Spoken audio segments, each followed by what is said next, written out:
Hi everyone and welcome back to my channel again. I promise you today's video is going to be beneficial and helpful for those candidates appearing for the 2021 ICSE English Literature paper. In this video, I'm going to give you some tips, certain strategies that you can adopt while you're preparing for your literature paper as well as taking your examination. So without much delay, let's delve in and make literature learning simple. And one more thing, at the end of this video, I'm going to give you some suggestions. I'm going to provide you with a list of some important chapters that are likely to come in the 2021 paper. So make sure you watch the whole video and subscribe to my channel.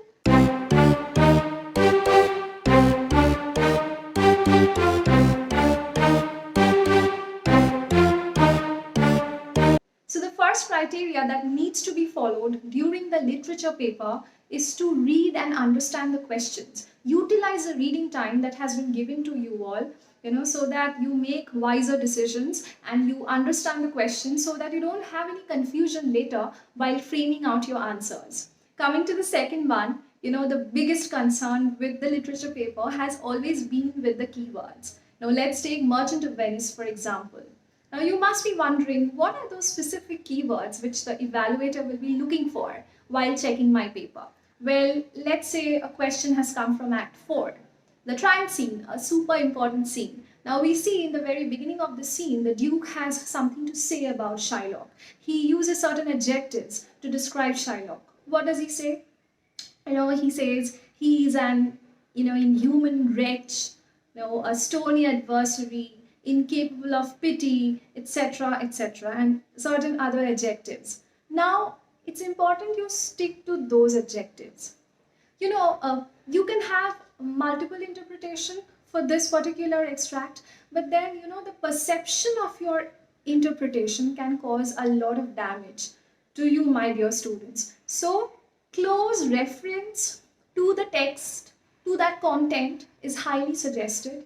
The council is not asking you to memorize it without understanding.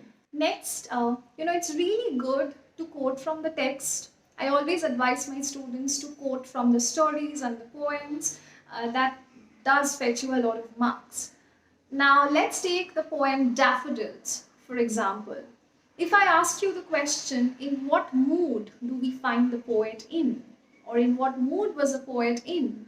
No, you could say sad, you could say thoughtful, you could say contemplative, but the poet himself says pensive. He was in a pensive mood.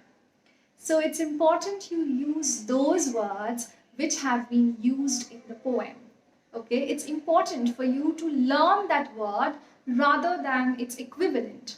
Okay, so I understand, sad explains pensive, then thoughtful explains pensive, contemplative explains pensive, but nothing really explains pensive like the word pensive. The next important thing is to answer your questions to the point, which means nothing less and nothing more. Avoid using unnecessary details. This is one of the biggest problems ever committed by the students. The students, they are not thorough with the text. They're always beating around the bush. They're not answering the questions to the point. Understand one thing, that literature paper 2 is quite a scientific paper. So the council is expecting a particular answer, you give it and you get it. And, and when you are beating around the bush, when you are blabbering, when you're not thorough with the content, the council knows it all that you're not honest to the text. So it's important you read that particular portion, you read your text well, rather than relying on ready-made notes and summaries. Okay, and also avoid flowery language. The thing is, this is not the paper to express your creativity. That is reserved for paper 1. But literature paper 2 demands more of content rather than style and vocabulary. Even if your answers are to the point, even if you are answering the question in one sentence, but to the point, and if it's well framed in simple, correct, grammatically correct sentences, then you're bound to get marks. Of late, the council has started with this, with this 8 plus 4 plus 4 structure. What I find about the 16-mark essay type question is it's more comprehensive, like it's more spread out. It's safer to attempt this particular question because, a well-defined, a well-structured summary with a few inputs can get you a 10 or an 11 out of 16. Whereas an 8 plus 4 plus 4 structure is more specific. Until and unless you are sure of that particular content, it's advisable not to, not to be in a hurry to attempt that particular question. So a 16-mark question is always safe. You can still score an 11 or a 12 out of 16, whereas in an 8 plus 4 structure, you can end up getting an 8. So you have to make your choices wisely, but provided you know your content well, you can attempt anything and everything. Otherwise, the marking scheme of the council is quite student friendly and fair. Did I just spill the beans? Now, coming to the most important part of the video, I'm going to give you 4 chapters which are super important, and these 4 chapters are likely to come this year. They should come this year. And the 4 chapters are Heart of the Tree, Cold Within, Chief Seattle's Speech, and A Horse and Two Goats. Now, if you look at the previous year's question papers like 2020, 2019 and class 9th paper which was set by the council, you'll notice that none of these 4 chapters had come. So by the law of probability, I feel these 4 chapters stand a good chance. But nevertheless, you should study everything and you shouldn't be leaving out anything. A suggestion doesn't mean you have to leave out the rest. A suggestion means you have to lay more emphasis, you have to stress more on these chapters than the rest. Now you must be wondering, why am I not talking about Merchant of Venice? See, Merchant of Venice is not predictable.